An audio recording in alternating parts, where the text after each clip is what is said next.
आमच्या सगळ्यात तरुणांच्या वतीने कुणीतरी बोलणं आवश्यक होतं.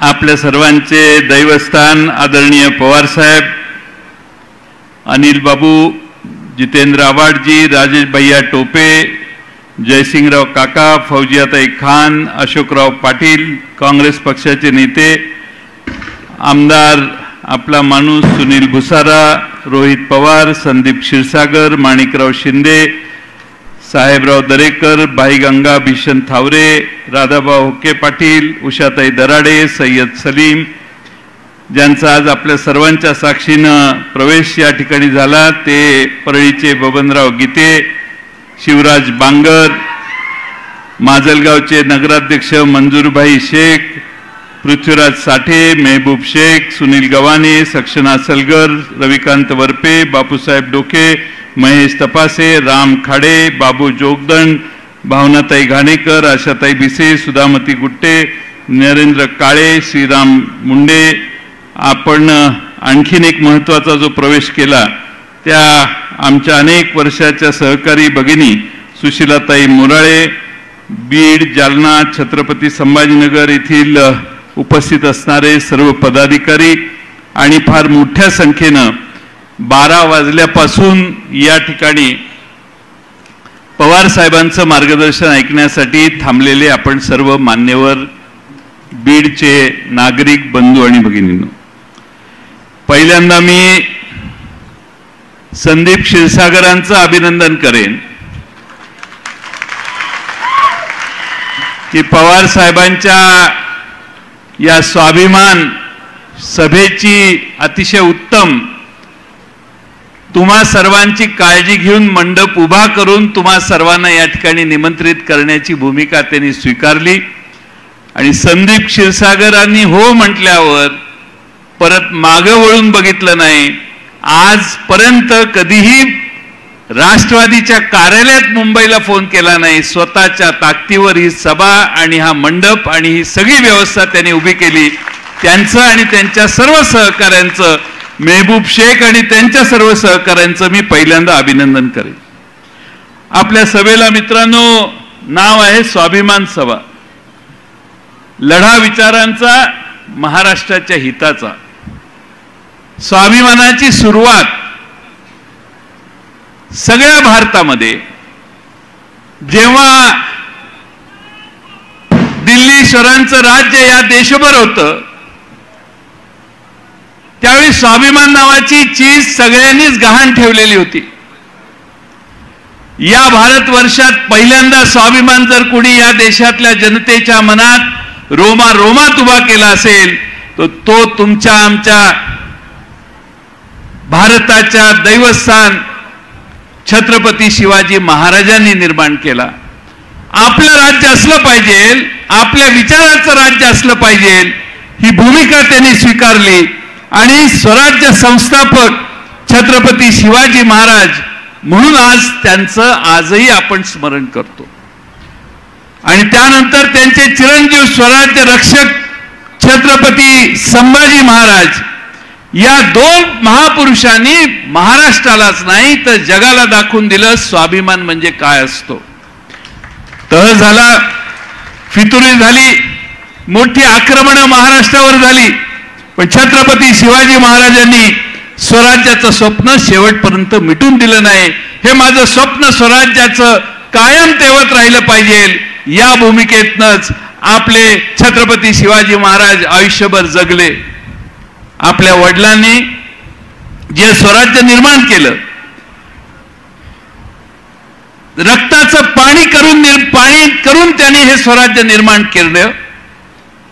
भारतामध्ये स्वतःचं रयतेचं राज्य निर्माण करण्याचं स्फुल्लिंग ज्यांनी निर्माण केलं, त्या छत्रपती शिवाजी महाराजांच्या चिरंजीवाने छत्रपती संभाजी महाराजांनी रक्ताचा शेवटचा थेंब असेपर्यंत स्वराज्याच्या रक्षणासाठी बलिदान दिलं. आणि हे आमच्या महाराष्ट्राने देशाला दाखवून दिलं. आणि म्हणून आज पुन्हा एकदा या स्वाभिमान नावाच्या सभेनं आज पवार साहेब तुमच्या सर्वांच्या समोर आलेले आहेत. गोष्ट आपल्या स्वाभिमानावर आहे. खरं म्हणजे महाराष्ट्रामध्ये डॉक्टर बाबासाहेब आंबेडकर असोत, प्रबोधनकार ठाकरे असोत, कॉम्रेड डांगे असोत, आचार्य आत्रे असोत, यशवंतराव चव्हाण साहेब असोत, बाळासाहेब ठाकरे असोत, मृणाल गोरे असोत, विलासराव देशमुख असोत, गोपीनाथराव मुंडे असोत, अशा अनेक दिग्गज नेत्यांची परंपरा महाराष्ट्राला आज आहे. शाहू फुले आंबेडकरांचं तर नाव आपण कायम घेतो, पण या सगळ्यांनी महाराष्ट्रामध्ये रयतेवर आणि महाराष्ट्रातल्या जनतेवर सुडाचं राजकारण करण्याची पाळी कधी येऊन दिली नाही. या सगळ्यांनी सुडाचं राजकारण नाही तर प्रेमाचं राजकारण महाराष्ट्रात केलं आणि म्हणून सगळेजण आजही या सगळ्या व्यक्तिमत्वांना पुजतात. हे मित्रांनो, आपल्याला विसरता येणार नाही. सत्तेसाठी काही पण ही भूमिका महाराष्ट्रात एकदा नाही दोनदा आपल्याला दिसली. विचारांची फारकत लोक घ्यायला लागलेली आहेत आणि सत्तेसाठी आपण काहीही करायला पाहिजे असा नवा आदर्श काही लोक निर्माण करायला लागलेले आहेत. नवाबभाईंच्या बाबतीत झालं. नवाबभाई मलिक आत्ता तुरुंगातून सुटून आले.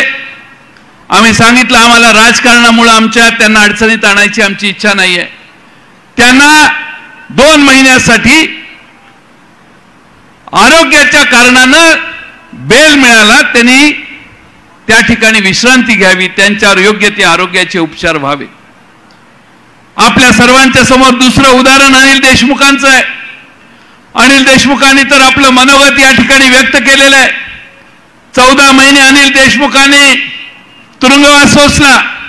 मला त्यांचं कौतुक आहे की आजही तुरुंगवास सोसला असला, पुढे अनेक आव्हानं उभी राहिलेली असली तरी ते समर्थपणाने विदर्भाचे एक महत्वाचे नेते पवार साहेबांच्या मागे ठामपणाने उभे आहेत. अनिल बाबू, तुमचं अभिनंदन करावं तेवढं थोडं आहे. ही प्रेरणा तुम्ही महाराष्ट्रातल्या तरुणांना एक नवा आदर्श घालून दिलेली आहे. हे मला आपल्याला या ठिकाणी नमूद करणं आवश्यक आहे. देशात काय चाललंय? मी पहिल्यांदा या ठिकाणी पवार साहेबांचं पोस्टर सकाळी आल्यापासून बघतोय. पवार साहेबांचं पोस्टर, पवार साहेब आपली पोस्टर या शहरात फार लागलेली आहे. मी त्या सगळ्यांचे आभार मानतो ज्यांनी पवार साहेबांचं पोस्टर लावलं. कारण पवार साहेब येणार आहेत हे जास्त प्रचार करून त्यांनी महाराष्ट्रातल्या आणि बीडच्या जिल्ह्याला सांगितलं. आमचं निम्म काम झालं असं आम्ही समजतो. पण आशीर्वादाची गरज पवार साहेबांची आहे हे ऐकून आम्हाला मनापासून समाधान झाले. आज या देशामध्ये काय परिस्थिती आहे? या देशामधली परिस्थिती आपण कधी थोडीशी निरखून बघितली आहे का? काल परवा आपल्या देशामध्ये सीएजीचा रिपोर्ट आला. 7 मोठे घोटाळे सीएजीने पुढे काढले. उत्तर प्रदेशमध्ये द्वारका एक्सप्रेसवे म्हणून एक रस्ता केलेला आहे. त्याची प्रकल्प खर्च 14 पटीनं वाढवली. सीएजी विचारते असं कसं झालं? एखाद्या प्रकल्पाचा प्रकल्प खर्च ठरल्यावर 14 पट एखाद्याची किंमत वाढत असेल तर लोकांच्या मनात शंका येईल. ती सीएजीच्या मनात आली, कॅगच्या मनात आली. आयुष्यमान भारत योजना आहे. 18 ते 21 साली 3.5 वर्षात 7.5 लाख लाभार्थींना एकाच फोन नंबरवर लिंक करण्याची व्यवस्था झाली. 7.5 लाख लोक एकाच फोनवरून लिंक करण्यात आली. 1,24,00,000 लोकांनी रजिस्टर केले. पण मोबाईल वापरले फक्त 1,84,000 फोन त्याच्यावरून रजिस्टर केले. 43,000 कुटुंब अशी आहेत ज्या कुटुंबातली संख्या जरा अवास्तव आहे असं सीएजी म्हणते. कुटुंबातली संख्या काही कुटुंबात 11 जण आहेत तर जास्तीत जास्त एका कुटुंबात 201 लोक आहेत. अशा नोंदी करण्याचं काम करण्यात आलेलं आहे. मी आपल्याला हे सांगणं आवश्यक आहे की जी मध्य प्रदेशमध्ये लोक मरण पावली त्या मरण पावलेल्या लोकांच्या नावावर जवळपास 1.25 कोटी रुपये उचलण्यात आले. जवळपास 8,000 व्यक्तींना एकाच वेळी वेगवेगळ्या हॉस्पिटलमध्ये भरती करण्यात आल्याचं दाखवलंय. म्हणजे आमचा मेहबूब शेख बीड मधल्या एकाच वेळी 10 हॉस्पिटलमध्ये मेहबूबचं नाव नोंद करण्यात आलेलं आहे एकाच वेळी. आणि त्यामुळं या ठिकाणी मैताच्या टाळूवरचं लोणी कोण खातंय याचा प्रश्न आता तुम्ही लोकांना विचारला पाहिजे. आपण टोल भरतो. सीएजीने फक्त देशातल्या 5 टोलचा अभ्यास केला. 5 टोलचा अभ्यास केल्यावर ऑडिट केलं तर 5 टोलवर 132 कोटी रुपये चुकीच्या पद्धतीने घेतले असं सीएजी म्हणते. रेकॉर्डला 132 आहेत, प्रत्यक्षात किती घेतले तुम्हाला मला काय माहिती. भारतमाला प्रोजेक्ट आहे, 15 कोटी रुपयाचं बजेट होतं अप्रूव्ह, 32-33 कोटी रुपये किलोमीटरला खर्च झाला. एका किलोमीटरला अप्रुव्हल 12 कोटी 15 कोटीचं, पण प्रोजेक्टची कॉस्ट 32 कोटीवर गेली. ग्राम विकास मंत्रालयामध्ये 5व्या 19 राज्यामध्ये आपण नाही का ते वृद्ध, दिव्यांग, विधवा महिलांचे पेन्शन मिळतात, ते पैसे भारतातल्या 19 राज्यात जिल्ह्यात जाहिराती करण्यासाठी वापरले आणि जवळपास 57 कोटी रुपये 6 राज्यात होर्डिंग आणि बॅनरसाठी खर्च केले. त्या गरिबांचे पैसे यांनी जाहिरातीसाठी वापरले, यांचे फोटो वापरले 6 राज्यात आणि गरिबांचे, दिव्यांग, विधवा महिलांचे पेन्शन दिले. मी नाही म्हणत, कॅगचा रिपोर्ट म्हणतोय. आणि म्हणून ज्यांची सुरुवात भ्रष्टाचाराला आळा घालण्याच्या भूमिकेपासून होती त्यांची शेवट या 10 वर्षाचा कालखंड कसा पूर्ण होतोय हे तुम्ही सगळ्यांनी बारकाईनं बघितलं पाहिजे. भारत विविधतेने नटलेला आहे. मणिपूरला काय चाललंय? गेले 3-4 महिने मणिपूर धगधगतंय. आया बहिणींची आबरू रस्त्यावर घेतली जाते. 15-15, 50-50, 60-60 माणसं 2-2 महिलांना घेऊन नको त्या गोष्टी करण्याचं चाळे करताना व्हिडिओवर आपण बघितलेले आहेत. या देशामध्ये मणिपूर असेल, गुजरात असेल, दिल्ली असेल, कन्याकुमारी असेल, या भागात प्रत्येक ठिकाणी आमच्या भगिनी जर सुरक्षित नसतील तर आम्ही कुणाकडे बघायचं आणि कुणाला प्रश्न विचारायचा?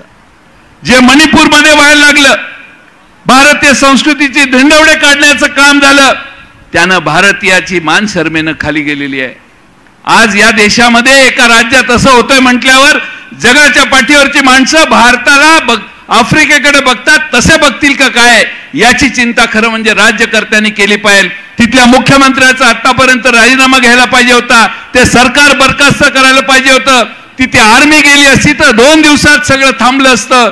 पण डबल इंजिनचं सरकार आहे. दिल्लीला सरकार आणि आमच्या राज्यात सरकार म्हणजे डबल इंजिनचं सरकार आहे. त्या मणिपूरमध्ये डबल इंजिनचं सरकार आहे. पण मित्रांनो, तिथल्या आया बहिणी आज स्वस्त नाहीत, सुरक्षित नाहीत. हरियाणामध्ये देखील वेगळं काही चाललेलं नाही.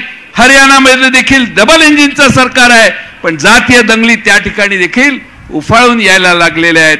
आज आमचे जितेंद्र आव्हाड आहेत, त्यांच्या गावामध्ये, त्यांच्या मतदारसंघामध्ये बजरंग दलांची मुलं 4 मोर्चे काढून गेले.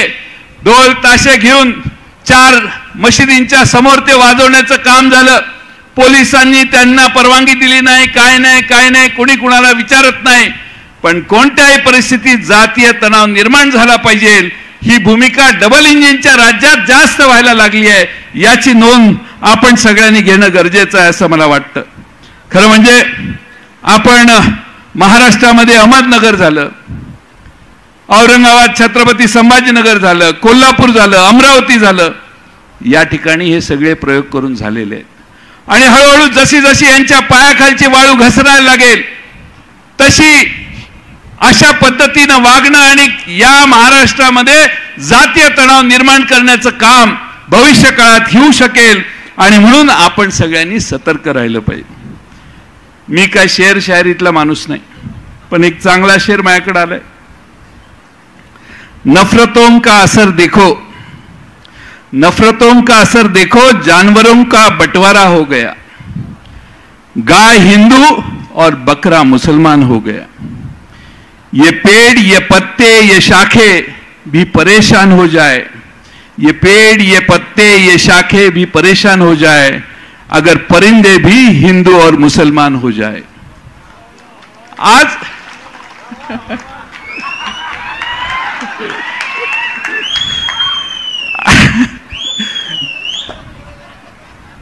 स्वभावाच्या विरोधी काही केलं की साहेब अशी रिएक्शन देतात। आपल्या महाराष्ट्राची जर परिस्थिती आपण थोडीशी बारकाईने बघितली तर आज सत्ताधारी पक्षाचे आमदार महाराष्ट्रामध्ये हिंदू अस्मिता म्हणून रॅली काढायला लागले। ते म्हणायला लागले की हिंदू खतरे में है। मुख्यमंत्री आणि उपमुख्यमंत्री म्हणतात हे हिंदुत्ववाद्यांचं सरकार आहे।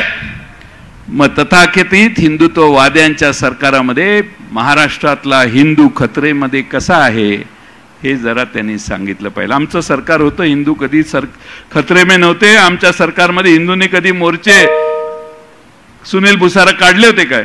कधी नाही काढले। पण अध्यक्ष महोदय सुनील भुसारांचं नाव घेतल्यामुळे झालं ते। आपण सगळे थोडीशी काळजी घेतली पाहिजे की आपण हिंदू आहोत, मुसलमान आहोत, शीख आहोत, ईसाई आहोत, सर्व धर्म समभावानं या महाराष्ट्रात आपण जगतो। ही जर व्यवस्था मोडली तर महाराष्ट्र प्रगतीच्या ऐवजी अधोगतीला जाईल। आज महागाईवर तर कोणी बोलतच नाही। किती महागाई झाली, महागाईमध्ये प्रचंड महागाईत वाढ झाली। आज आपल्या महाराष्ट्रामध्ये आणि देशामध्ये 7.44% या महिन्याचा महागाईचा निर्देशांक वाढला। महागाई जर इतक्या मोठ्या प्रमाणात असेल तर सामान्य माणसाने कुठं जायचं? आमचा भाजीपाला दर 2 महिन्यांनी फळं, अन्नधान्य, खाद्यपदार्थाच्या किमती वाढतात।